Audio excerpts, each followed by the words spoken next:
Tea Time podcast. How was your week, Ben? It's good. It's good. I was really excited to record this podcast, actually. Yeah, third chapter now. Yeah. Very good. So today we are drinking green tea that even it has caffeine because it has this amino acid called L-theanine. It causes like this relax and less reduced stress symptoms. So that's good to have relaxed conversation here. Ben, who are we having today? Today we're thrilled to welcome Professor Stephan Rosshart to Tea Time. He's the head of the brand new Department of Microbiome Research at the Universitätsklinikum Erlangen, part of Friedrich-Alexander University Erlangen-Nuremberg. Stephan's research bridges immunology, microbiology, and translational medicine. He's perhaps best known for his wildling mouse models, which retain natural microbiota and more accurately reflect human immune responses compared to standard lab mice. This work aims to make preclinical studies more reproducible and clinically relevant. So in short, he's bringing the wilderness back into biomedical research, literally. Stephan, thank you so much for joining us. Let's sip into science. Yeah, thank you for having me. It's like really nice. I think I will also drink something of that green tea. I will combine the coffee with the green tea. Maybe that's a good one. Yeah, thank you for having me. So just wanted to ask you, like, how was your path? Like, where did you start? How did you arrive here?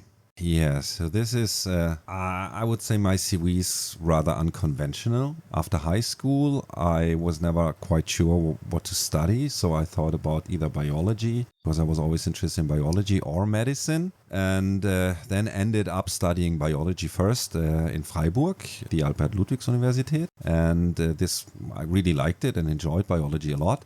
But after, I don't know, I think it was semester 3 or 4, I was kind of missing the, let's say, human component, and I was not quite sure anymore whether it was a good decision to go for biology. And since I was still unsure, I started then to study medicine, went to med school, but also at the same time to keep basically biology alive. I studied both at the same time together, which is basically like an MD PhD. But when I went to, when I studied like 200 years ago, there was no MD PhD program.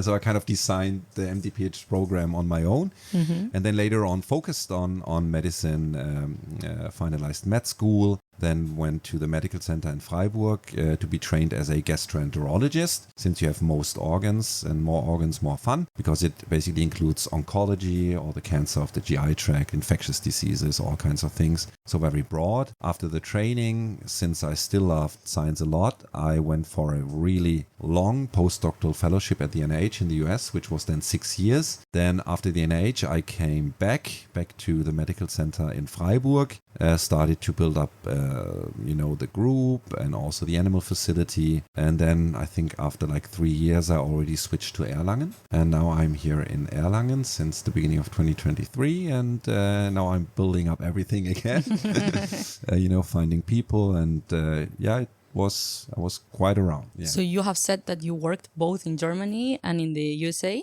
Yes. And how do these research environments differ? And what do you bring from one to the other one? I would say there are two major differences. One difference has something to do with the mindset of scientists. The other one has something to do with rules and regulations. So when it comes to the mindset, I'm a little Americanized. So I want to give you an example. When it comes to the United States, we have now a lot of very modern technology, especially in immunology. So high-dimensional technology, where we can, for instance, not only assess like one cytokine, like interferon gamma, using an ELISA, because we do have assays where you can kind of assess like 40 cytokines or chemokines from one sample at the same time with a quite comparable quality. And in the United States, they do embrace this technology more than we do in Germany. And I think they're a little more advanced than we are, because you can measure one cytokine and we'll show you differences. But when you ignore the 39 other ones that may be of potential interest, you never get the whole picture. And I think with AI and, all of the technology that we have today, we kind of will definitely move into rather high-dimensional systems analyses to kind of get the bigger picture. This is more common in the United States and way more accepted. And when you write a grant proposal in Germany, where you kind of go for the broader picture, you more often get into trouble, and then they will tell you that you are just screening, right? And you have to be more focused on something, which I believe is sometimes maybe a good idea, but not always. So I kind of like this American mindset, kind of thinking out of the box, being creative, going broader, and then to pinpoint it later on and go then to the one molecule afterwards, not to start with one molecule first. Again, that is now not for every lab the case, but I think in general, the American mindset is a bit crazier, more open-minded, and broader. And the other difference is rules and regulations. Mm-hmm. So when you run research with animals, for instance, in the United States, it takes maybe like 2 or 3 weeks to get something approved. And in Germany, rules and regulations are extremely hard. So it takes really much, much longer, let's say in between 6 to 12 months compared to like 2 to 3 weeks. Okay. That is actually damaging to science. Mm-hmm.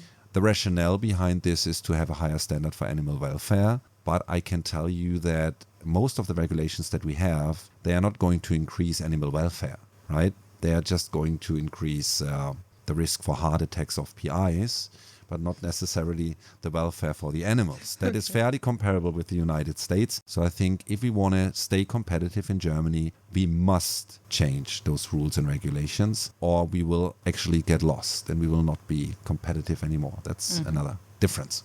Do you think Should I actually talk less? Am I talking too much? No, that's I can great. try to. Okay. I can also be like more brief. Talk as much as you want. So, Okay. is it a problem with the laws themselves, or is it with how the bureaucracies run, or like the actual processing of these grants and stuff? So when it comes now to animal science, you mean with like rules and regulations? When you try, okay. So it's not pragmatic. So let's say it like this: when you run a lab in the United States and you get new personnel, right? And let's say Paul starts in your lab. Paul wants to work with mice, or Anna wants to work with mice. Doesn't matter, right? And then the only thing that you have to do is you take the qualifications of the person, you submit it, and then this person can automatically work in all of the project where the person does have the qualification. And this is kind of an automated process, which means it just takes like literally 10 seconds. You just have to submit the qualifications. That's it. So when in Germany a new student starts, right, you basically have to write for every TVA and protocol that you have a separate document and kind of say, so this person is now going to work here and there and there and there. Not only that you have to say this person is going to work there, you have to exactly specify what this person is exactly going to do, which takes you not 10 seconds, it can take you days to fill out the paperwork. And then someone has to process that paperwork, right? Which takes even longer. So it is actually ridiculous. And again, the animals are not going to feel better when you do this stuff, right? In fact, it's actually not good for the animals because when you have, they are a biological system. So we breed them. You never know whether they will have 6, 7, or 8 pups. So automatically you will always have either not enough mice for experiments, which is not ethical because then your data are not valid. So you're trying to breed mice to kind of exactly breed what you need, but rather a bit more so that the experiment is safe and can be run in a sufficient way. So you have additional mice. So it's ethical to use them in an ethical way, which you can do in the US or in Japan, because you can just say, I have 10 mice. They are too much. And now I have the following idea and I want to do this or that experiment with those mice. They will be used for scientific purpose. And then the committee will basically decide, like within 1 week, whether that is okay or not. So now when you try to do this in Germany, this will not work. By the time you have the permission to run your proposed experiment, the mice will be so old that you cannot use them anymore. And that is everything but ethical. Yeah. So now what I say now, it probably brings me into trouble, but that is the reality. And we kind of have to change a lot of mindsets here in a lot of different places to really make it better. Because when we don't run these experiments here, they will be done somewhere else, right?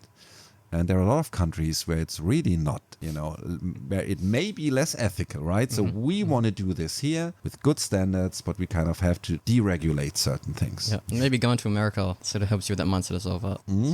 Because they're pretty efficient, I guess, in some ways. Yeah. Right, compared to Germany in terms of the paperwork and things like that. Yeah.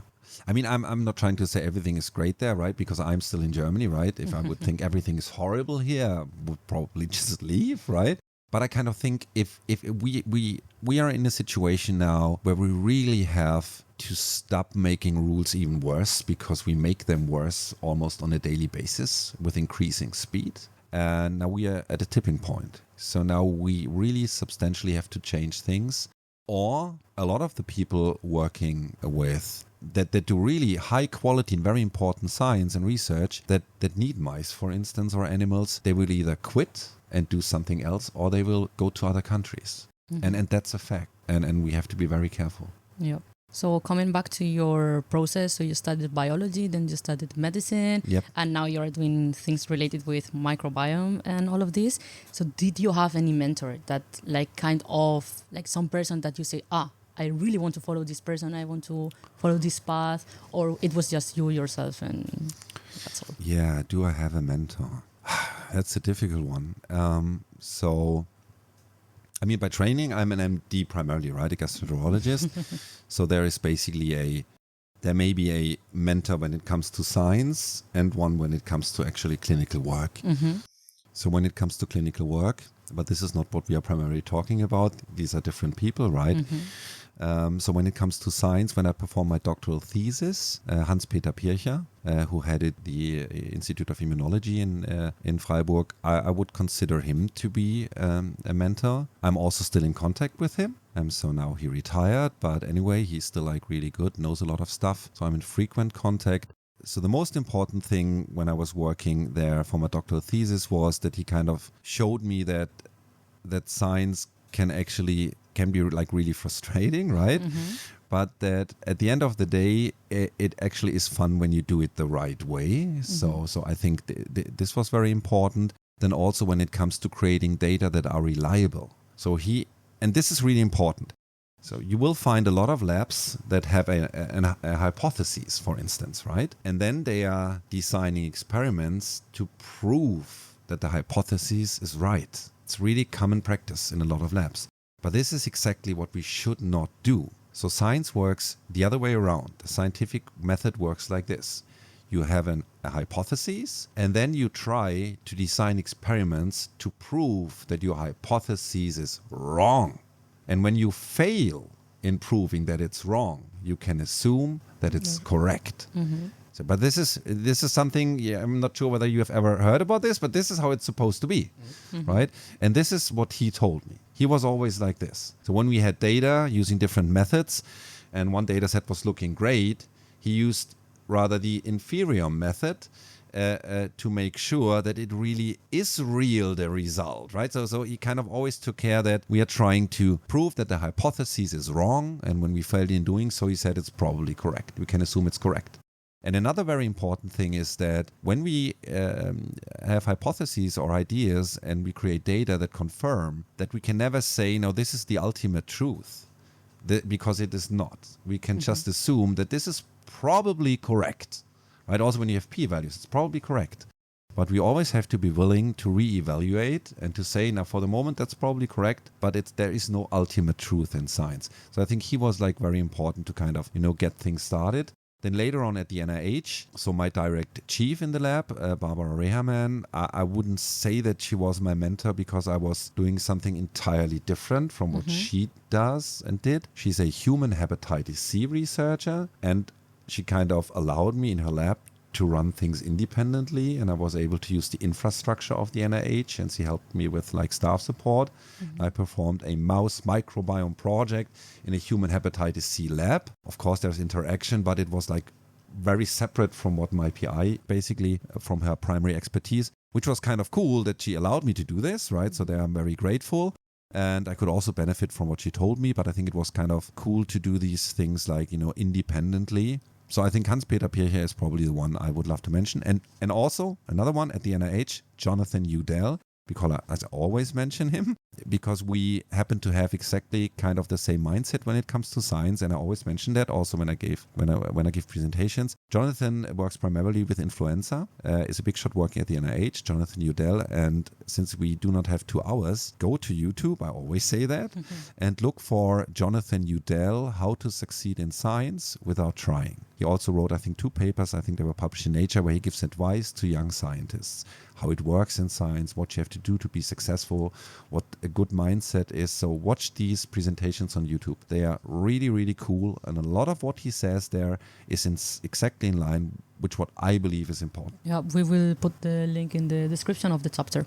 Yep. Yeah. And I think all the advice that this first mentor that you mentioned, I think they were very good. So I think it's also very good for our listeners. Yeah. This is and just to mention the names when it comes to clinical mentors, right? So the former chief in the clinical department was Professor Blum. And then later on, it was Professor Timme, Robert Timme. So I was closer working together with Professor Timme. And these are the ones where I had most interactions when it comes to clinical practice. Yes. Do you think it's because we always talk to scientists and they say they've had a long path, right? And like some study plant biology and come into immunology. Do you think it's really helpful to have like a clinical background and come into immunology? Yeah, I think it has a benefit. I don't think that it is absolutely required or something. I think you can be an exceptional scientist, maybe in a lot of cases even a better one, without having clinical knowledge, because you can also always read and kind of gain knowledge, even if you're not trained as an MD. But I want to give you an example why I think, at least to me, it's beneficial. So, a lot of people study colorectal cancer, for instance. So now when you have no clinical expertise or experience and someone tells you, okay, there is a model for colorectal cancer in mice, for instance, that is called AOM-DSS, a model system, and that does induce local colorectal cancer in the gut. So then if you have no ideas about the clinic, you may think, yeah, this is like really cool, right, to do this. I personally think, yes, for certain questions, that is cool. However, when it comes to patients, when we have patients with local colorectal cancer like stage 1, we can cure almost 100% of these patients. So this is why we stopped using AOM-DSS as a model system, and now we use model systems where we establish metastatic colorectal cancer, because that is like in the clinic the primary problem for colorectal cancer. You have metastatic disease. So your data, I believe, will be more valuable when it comes to patients when you use models that kind of mirror the clinical situation better. And there, having clinical knowledge can be beneficial, yes. Yeah, that's a perfect example. Let's get into the fun part, the microbiome. So it's like a big buzzword today. Maybe we should start off with like an explanation of what the microbiome is. Yeah. Okay. Yeah. And this is very important. So because when you go to like whatever news media and also a lot of publications, you always get the impression that microbiome is just bacteria, which is so horribly wrong. This is absolutely wrong. Why is everyone talking about bacteria? Just because we do have technology that is better suited to describe bacteria, kind of more advanced and by now also cheaper. But the microbiome itself is an ecosystem, right, of microorganisms, and bacteria quantitatively, maybe most of it, but there are also other organisms like viruses or phages. Phages are basically like predators within the ecosystem. Their prey is the bacteria. Then we have fungi. And if we really want to understand the microbiome, we have to look at everything. And we also have to get better when it comes to the technology to describe the other components. In general, a good example to what the microbiome is the following one, and I always use that. We are basically like planet Earth to our microbes. We had millions of years of coevolution with all of these microbes. So they colonized us. We are like planet Earth. And we have different microbiota. We have the microbiome of the gut, but we also have the microbiome of the skin, of the female reproductive tract, or the lung. I'm not so sure about the lung microbiome because I don't really think that it exists. But anyway, so, but we are like planet Earth. And when we die, they die. They rely on us. And this is why we live in a symbiotic relationship, which means we give them the safe place to live. We provide them with nutrients, and in return, they give us something back to keep us happy and alive, right? To maintain us, basically. And they do this for the gut microbiome by digesting our food, by producing, a lot of nutrients that we need, or by strengthening our immune system, etc. So a symbiotic relationship, that's the microbiome. And it's important, it's not only bacteria. And where does this microbiome come from? Like when I was born, I didn't eat a lot of bacteria, right? Like where does it come from so people can understand it? Yeah, where does it come from? I mean, there are scientists that say that the placenta has a microbiome, By now, there's also brain microbiome. I'm not so sure whether this one exists, to be honest. Why? Just because of this, or maybe someone is listening that likes the placenta biomicrobiome, right? So I think if the placenta would be colonized with bugs, then we couldn't create so-called germ-free mice because they're entirely sterile. Another thing, just by the way, in case someone's listening, when you brush your teeth and I draw blood from your arm, you will have bacteria in your blood. So you will also, because alone brushing your teeth causing like micro lesions will transfer bacteria into your bloodstream, and they will end up in certain organs like in the liver. So now you find bacteria in your liver, then do you have a liver microbiome? I don't think so. So just as an explanation why I say this. What was the original question, by the way? I was kind of... When does the microbiome come from? Where does it come from? So I think when we are born, or as long as we are inside of mommy, we are sterile. But that does not mean that we are not influenced by the microbiome. Because all of these bugs that mom has, for instance, in the GI tract, they produce a lot of like small molecules and metabolites. And they are capable to go through the barrier of the gut, and they will basically distribute inside of mom, and they will definitely also go somehow to the baby inside of mommy, which may already influence the baby inside. So you do not always necessarily need a microbiome in a place, because there are molecules that are being distributed. So I think there's already an impact on the baby, but not directly by bacteria, without having a placental microbiome. So now when we are born, the regular natural way, vaginal birth, we are basically first being colonized, whatever the female reproductive tract microbiome is of mommy, and then right after birth. And that is different from a C-section, for instance. And it's known that it is definitely beneficial to go through mommy's basically female reproductive tract. This is why for C-section babies, there's now an approach where they kind of inoculate the C-section baby with the microbiome of mom after birth, so that they have a more natural colonization, which actually can be beneficial. And then afterwards, the baby starts to eat and drink its milk, but none of this is like really sterile, right? We're exposed to the environment, and over the first years of our lifetime, all the bugs we get in contact with, they kind of settle, right? Everywhere, skin, gut, and that's like a process which I believe takes roughly, it's hard to say, I would say by the age of 5 years, most of this is probably done then. And how does it work? The skin is an ecosystem, the gut is an ecosystem, bugs in general are evolutionary adapted to a certain ecosystem. Just think about the gut being like a jungle, but you only have trees and the infrastructure, but there are no animals yet. And then over time, this ecosystem is being colonized by the animals. And when you reach 5 years, most of the animals are present. And then over your lifetime, that again will change slightly, but most of it will then be there. Will you say there is a good microbiota and a bad microbiota? Because I guess like we know that people that is vegetarian has some kind of bacteria. People that eat meat has a different kind of bacteria. And do you think there is a good one or a bad one? Or it's just different? So first of all, I think that by now we do know that the microbiome is important for almost everything. And is somehow involved in literally everything. Neuroinflammation, neurodegeneration, infectious disease, etc. So this is what we know.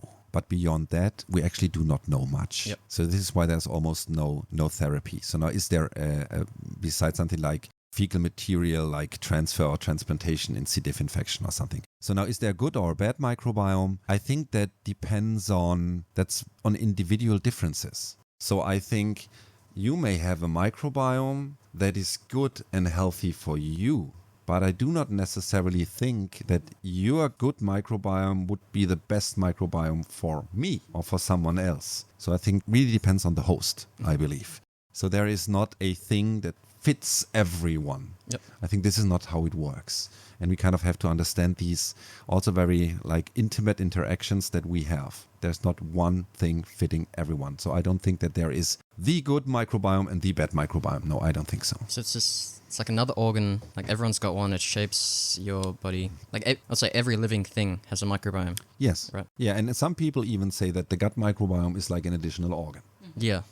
That's actually a good comparison. And so would you say that it's possible to just pick up like bad bacteria from or bad microbes just from living your life, or is there a certain resistance to changes? Like if I don't know, if I hung out with a bunch of people who like smoked or like had like bad lifestyles, could I get bad fungi from them or something? Is that possible? So I would definitely not recommend to restrict your social interactions based on that theory. I am of the rest of the people. So this is something that I would not do because probably have a worse impact. I think that, I mean, when certain people live like, when you have like in a core family or something, microbiome is more comparable. I think when you live together with like other people, there is like certain things that you will adapt, right? And I mean, our microbiome has a certain colonization resistance, so it's not going to pick up everything. I don't think that you will get like kind of the downsides of smoking by having interactions with the microbiome of smokers, so to speak. I don't think that this has a major impact, but there's definitely some sort of interaction and transfer. Yes, that does happen. How big the impact is really hard to say. Okay. Yeah, but there's definitely some sort of interaction. Might be very individual again. Yeah, but I think I read somewhere that maybe it was people who travel internationally have more antibiotic-resistant bacteria, or they tend to have more antibiotic multi-resistant bacteria in their guts. Yeah, I mean, there are countries where they, use antibiotics like heavily, and not in a very smart fashion. So this definitely would make sense that you kind of can pick up these things and that you're being colonized by that stuff. That is definitely possible. Okay. There is some sort of transfer, yes.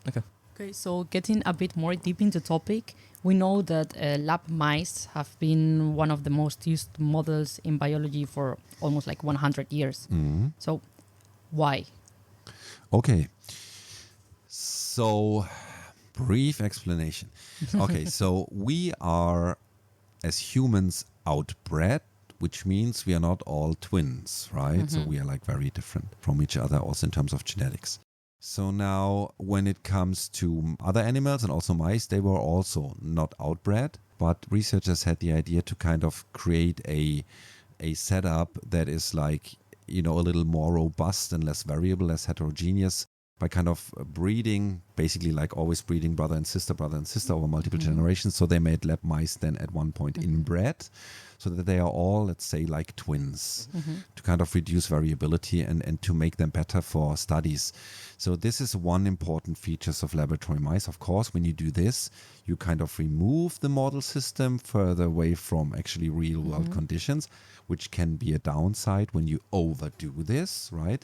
But I think for lab mice, that was actually a very good thing to do it like this. And so they kind of had a basis to be more reproducible when it comes to genetics of these mice. Mice, they are, they grow fast, they reproduce fast, and they don't live that long. That makes it different from us, but a very nice model system. So when you have a mouse, it can basically end up being pregnant, maybe even at 6 weeks already. We don't go that early, but you could do this. They are pregnant for 3 weeks, and then they have at least like 6 babies. So you can create groups for experiments in a very fast fashion, run experiments, look at multi-generational things. These are a lot of benefits. They don't need a lot of space. So from an economic standpoint of view, it's a good thing. And of course, they are mammals, right? They are not a worm or an insect. So they are kind of close to us. They are different, but they are close of us. So there are a lot of benefits from using these types of model systems. Okay. Yes. So these mice are all like, they're pretty much clones of each other. Yeah. They're all the same. So ideally, if you challenge them with something, the response is going to be the same. Yeah, so to speak. However, now I don't want to start with the microbiome. Just go on with your questions. Okay. Yeah, because they don't respond the same, which has, even when they have the same genetics. Okay. And this has something to do again with the microbiome. But we can talk about this later. So this standard of using them, they're all, I guess back in the day, they didn't know that the microbiome could have an influence. So I think today we know that the microbiome would change them, right? So just them being genetically the same isn't going to be enough to make it fully reproducible, right? Exactly. And this is, and now we basically come to the microbiome. So when it comes to organisms, and that's not only true for mammals, and humans are mammals, right? What is the driving force? That's a typical slide of my presentations. What's the driving force of the mammalian phenotype? And not a long time ago, we thought that's genetics, right? And but this is actually not the entire truth. Genetics, yes, the host genome of a mouse, I always say that's the building plan defining this as a mouse, and our genome defines us as humans. But this is not the only driver of the phenotype. The other driver that we have is in fact the microbiome. because the microbiome can, for instance, orchestrate complex immune responses in the context of infectious diseases or also cancer, etc. And now we know that when you want to get an idea about the driving forces behind the phenotype, we have to take these two genomes. So our host genome and our microbiome. By the way, this is why it's called microbiome. The biome means the genes. When you say microbiota, you're only talking about the organism itself. You exclude the genes. And you combine them, and then you have the so-called metagenome. And this is the driving force behind the phenotype. And this is the reason why we do have a lot of problems with reproducibility and generalizability in lab mice. Because when you have a mouse in your animal facility, the microbiome, and we know that very well, of that mouse is going to be different from the microbiome in another animal facility. So now their genome may be the same, the microbiome is different, leading to different results because the metagenome and the phenotype is going to be different. That's a problem about reproducibility. So I mean, it must be hard to make heads or tails of anything if they differ so much in that regard. Yeah. Right. And so there's also another issue with mice in that with the microbiome, they may not match humans. Yeah. So the two primary issues, that is actually true for most model systems. Two things they basically have to be capable of doing. First of all, they have to deliver data that are reproducible and generalizable, which means that you can repeat experiments and you get the same result, which is currently actually the case. When you run experiments with mice in one lab, it's highly reproducible, just with like 3 mice or something. But it's not necessarily generalizable, because with a genetically identical mouse in another animal facility, because of a different microbiome, you will get a different result. It's non-generalizable. It's local, narrow phenotypes. So we kind of have to create models that give us reproducible, generalizable data. And the second thing is translation, so that we create data that we can translate from the mouse to humans. And there we have another issue. And should I briefly explain why I believe we have that issue there? Okay, so this is actually easy to understand. So when you are a theoretical physicist, right, and you kind of have a hypothesis, you can create certain experiments where you can boil things down to 3 or 4 variables and where you can recreate that and prove, right, that something is right or wrong. But we are talking about biology and biological systems. And we were kind of trying to make our model systems, we handle them as if they would be a mathematical or whatever, a theoretical physicist thing. We oversimplified laboratory mice so much that we reached a point where they do not match reality anymore, where they cannot predict reality. And this has something to do with the microbiome, because laboratory mice are kept under extremely, extremely clean conditions. And we did not only make them inbred so that they are twins, we made them extremely clean. So we removed their microbiome basically, and all pathogens that mice usually carry or humans also carry. And then we recolonized them with a microbiome that was very restrictive in a very clean environment. So they kind of never had the chance, so to speak, to develop an actual real mouse microbiome. And they were never exposed to any infectious disease. So if you would try to make a human, and this is how we understand it, like a lab mouse, and it's my standard example, you would need a pregnant human female. Then you would have to give birth to the child via sterile C-section. So that wouldn't be colonized by mom. Then you would have to raise that human baby in an isolation ward on sterile food and sterile water. Very restrictive. And you would have to make sure that this human never had a single infection, not even a common cold, until the age of 20 years. So now you can imagine if you would take that sterile bubble human, right, it would have an immune response that would not be very comparable with yours or mine anymore. Probably not representative. There's no immune maturation, no immune training, none of this. But that is what lab mice are. And we kind of said that this is an issue, and we were able to show that it is actually true that this is an issue, and that we can create, that we oversimplified those mice, and that we can create mice that are much closer to us humans just by kind of making them dirty, by giving them the microbiome that they are supposed to have back. So we gave them microbiome of wild mice back, and also by giving them certain infectious diseases back so that their immune system matures. So we do not humanize those mice. We I always say we mousenize them. We make them more like an immune system is designed by evolution, because this is how we work. And by doing so, we were able to show in 2019 that these mice are now much closer to humans. So why don't we work with wild mice directly? Because this inbred component is so important. So we combine the best features of both worlds. We use the inbred genetics of lab mice for highly controlled genetics experiments with a mature immune system like we have by giving them the microbiome of wild mice. So now to answer your question further, can we not just give mice a human microbiome? Sounds like a cool idea, but doesn't make any sense at all, because microbiota are species specific. And there is a very good publication by Chang in Cell 2012, I think it was published, where they gave mice a human microbiome. And when you do this, your mouse will not develop a mature immune system. You will end up with an immunocompromised animal, highly immunocompromised. And this is why you make the mouse not more human by giving it a human microbiome. You make it more human by making the mouse as it's supposed to be. Yep. And the mice are called wildlings. Yes. Yeah. Our model system. So just one more thing before we go into how we made the wildling mice, how you made them. Maybe you could explain with this, I think it was chemotherapy.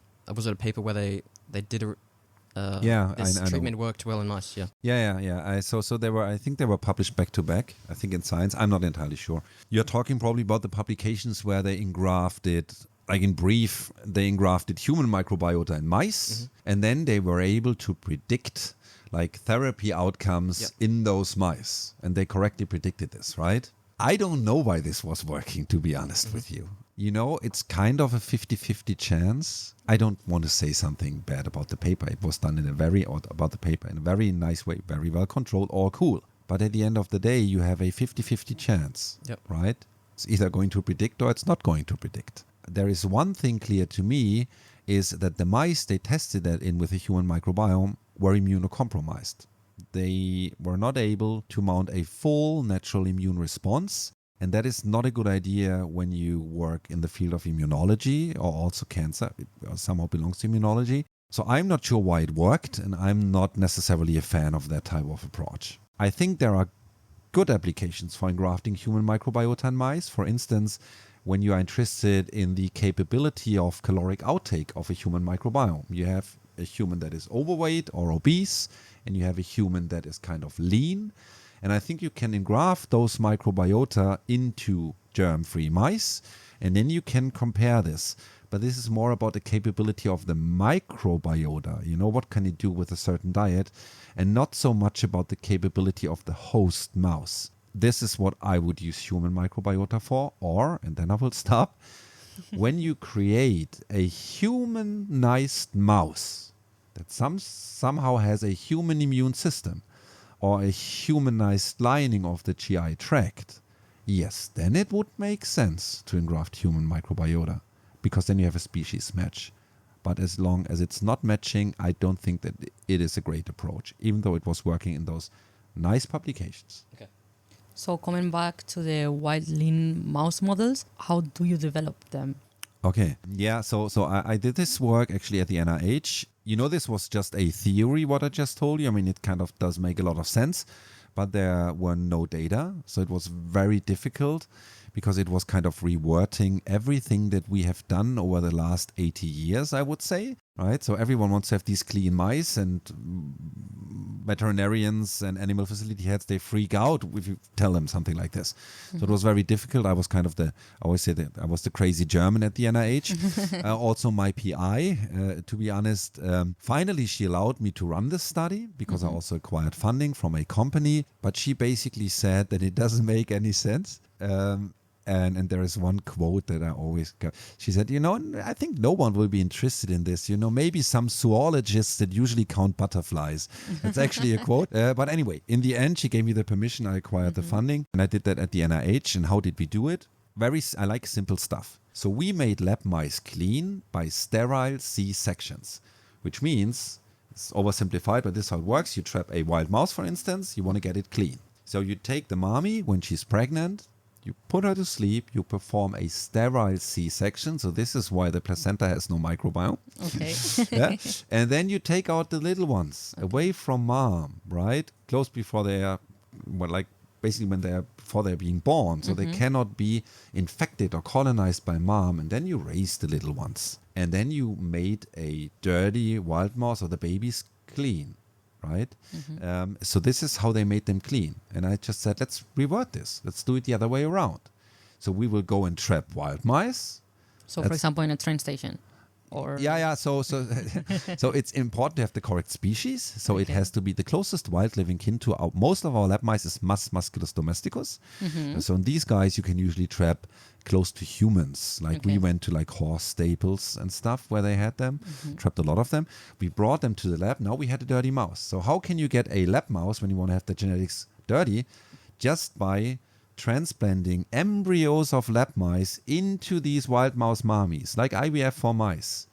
And then the lab mouse embryos will develop inside of the wild mouse. And then the wild mouse is going to give birth to the lab mouse and just making it dirty the natural way. So we just reverted this. That's why we called it inverse germ-free re-derivation. Just the opposite. And the resulting mice were then colonized with the barks of wild mice, all body sites exposed to pathogens with a lab mouse genetic background, and that is the wildling system.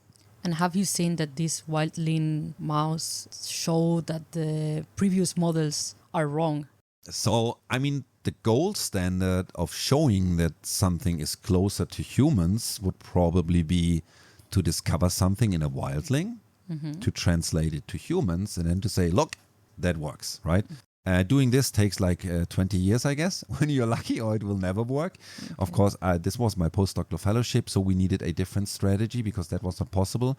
So we did what I like to call a retrospective bench-to-bedside approach. So what does that mean? Again, very simple. So we identified studies where researchers found something really great and important in conventional lab mice, or where they thought they found something great. And based on their lab mouse discovery, they designed a treatment for humans and went to a clinical trial. And then the trial horribly failed. So where basically the healthy volunteers or the patients were killed or got in serious problems. Okay. So where we had this clear disparity between the lab mouse response and the human in the trial. And we took our wildling mice and replicated these initial experiments and said if wildlings are closer to humans, then they should be capable of predicting the bad human outcome. And this was the case for 2 studies that we replicated, and that was published in 2019. And will you say that wildlings are always better? No. Okay. Only 99%. No. When I give presentations, sometimes I can see that certain people kind of start to turn red, stop talking. No. So the most important thing in science, I always say that is question, everything. So if I would say now the wildlings are the thing for everything, I could not even take myself seriously. Okay. When you have a scientific question, that's another important rule. You have to ask yourself first, what is going to be the best model system to answer that question? And the result or the answer to that question, maybe you can't do that in mice or using something else. You have to go human, right? For some questions, you have to go human. For some questions, you may end up with a cell culture.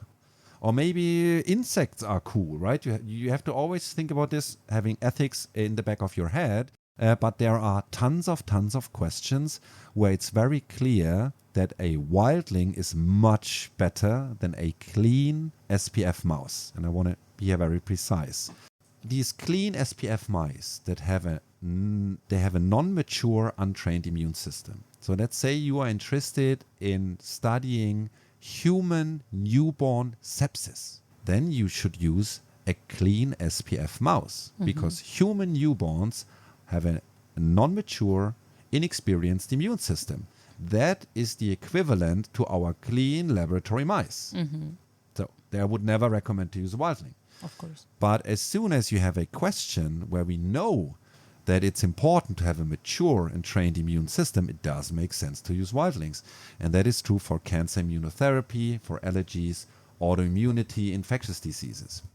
So always ask yourself first, what's the best model to answer my question? And then choose the best fitting model. So wildlings are not there to replace all clean SPF mice, but they definitely will replace them for a lot of different types of questions. And there will remain areas and questions where it doesn't make any sense to use a wildling. So there you will use another type of model system. And these FPF mice, they're the standard right now, right? So yes, they are the global equivalent. standard. They're using the equivalent of newborns for like research that, I mean, it doesn't really, that model doesn't apply. Yeah, right. But SPF mice will definitely, I really say this also when I was very careful in the beginning, but now we do have a lot of data, and also other labs do this. Clean SPF mice are not going to be the standard of the future, definitely not anymore. And why? Because, and this is always something I say when I give presentations, the essence of science is independent replication and confirmation of data. This is what you have to do. When you have one paper showing something, it's basically meaningless. You need independent replication confirmation. And we were not the only ones developing these types of models. There were other labs that had nothing to do with us. And they said, you know what, I think our mice are not immune experienced. That's probably not great. And they use different approaches to kind of reach the same point that we were trying to reach. And they got the same results. This is like the perfect example for independent replication confirmation. So this is why these data are so strong and why they cannot be ignored, and while more and more people start to work with these types of model systems. So in 10 years, are they going to be the standard? I think definitely for certain questions they will. Some people hate the word standard. I like it. Or gold standard, even worse.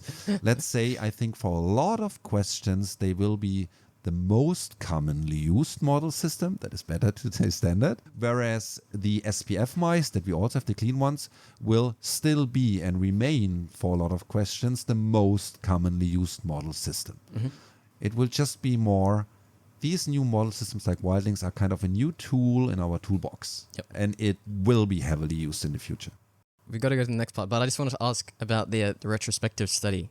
Yeah. So whether the lab mice didn't translate to the human study, could you just explain, I don't know, one of them, like what actually happened in that study? So both studies were antibody-based.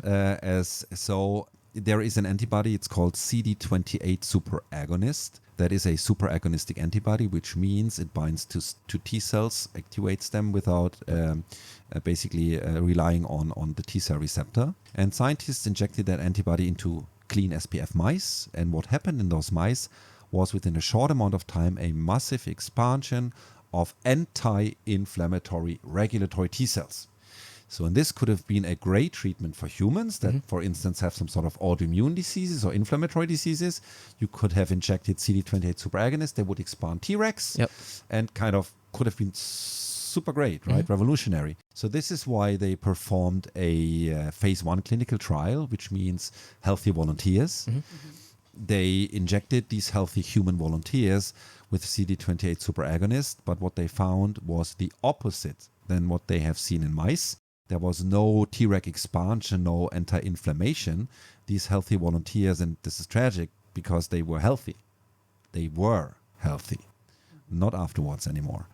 They had the opposite reaction. They showed a cytokine storm, massive inflammation. And within a couple of hours, like 6 or 7 hours, they ended all up in the intensive care unit. And also a lot of them have permanent damage. So horrible. So now we injected that CD28 superagonist antibody into our wildlings, and wildlings responded like humans. So they had a cytokine storm and not Treg expansion. So if researchers would have used them back in the days, they would have never thought that's a cool treatment for humans. There's no treatment effect. That's a perfect example of why the wildlings might be better. Because in a situation like that, where you want to test the treatment, the standard lab mice might not match it, right? Now that we reach at the end of the bottom of our green tea cups. Yeah, I just had a sip of the green tea. Coffee is gone. We ask all of our guests this thing that we call the last sip question. And so the first one will be like, if you could go back and speak to yourself on your first day in the lab, what would you say to yourself? So to be very honest with you, I think I would say nothing to myself. I would rather prefer to say nothing, because overall there were hard times. It was difficult, and not everything was always, like bright and shiny, because this is how publications always look. This is like tough and hard, but you also learn a lot from these situations.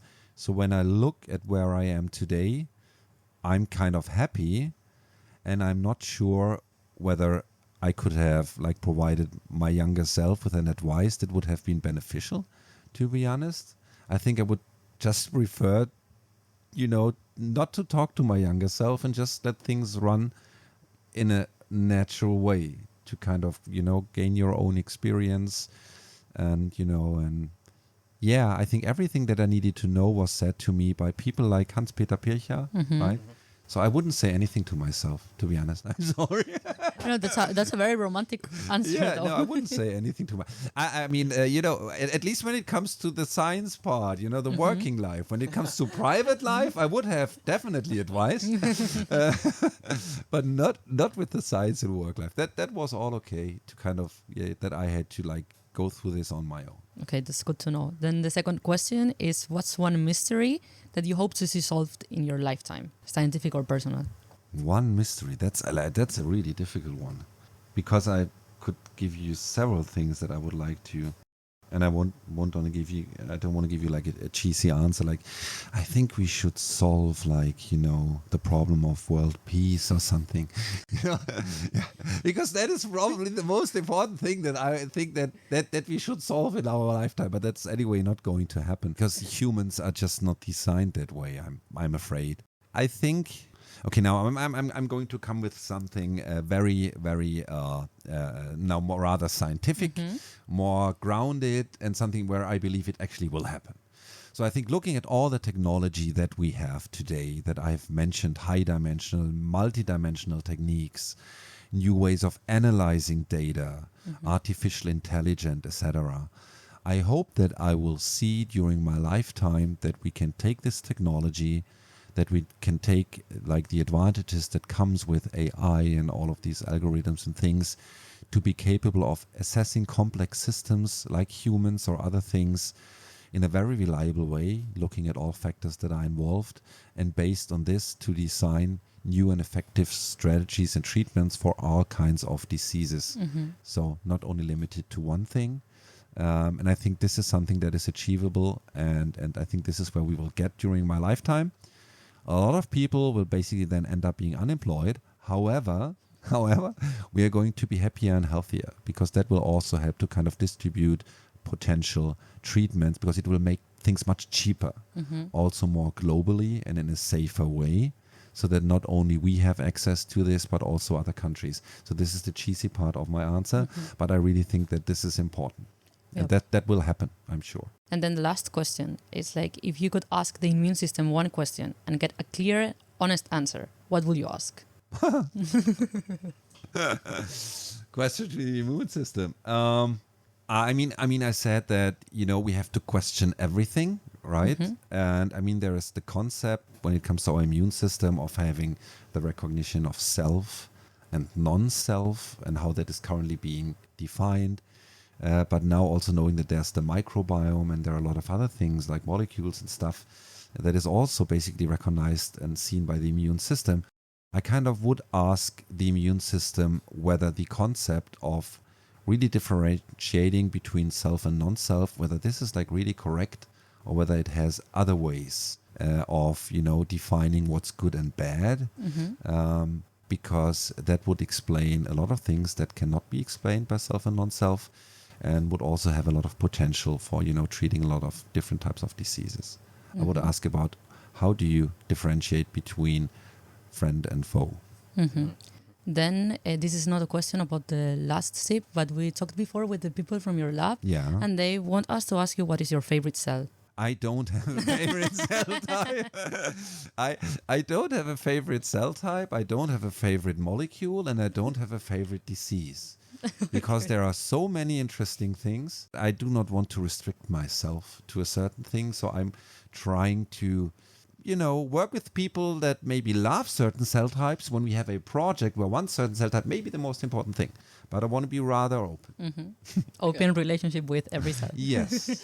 It would be, I think it's unfair. When you only love T cells, the B cells will be very unhappy and just think about the macrophages and stuff like that. So I think I don't want to be unfair to other cell types and molecules. Okay, so thank you very much for all your answers. Thank you. I think it was a very deep and interesting conversation. Yeah. Also different from what we had done so far. Okay. So I was very interested, and so thank you very much. Okay. Yeah, thank you for having me here, and thank you for the tea. So stay curious, stay critical. And until next time, see you for some tea. Reach us on Instagram at iimmunefau or send us questions, ideas, or feedback to iimmunefau@gmail.com. The equipment for this podcast is graciously provided by the Friedrich Alexander University Rundfunkstudio and Thomas Bauernschmidt.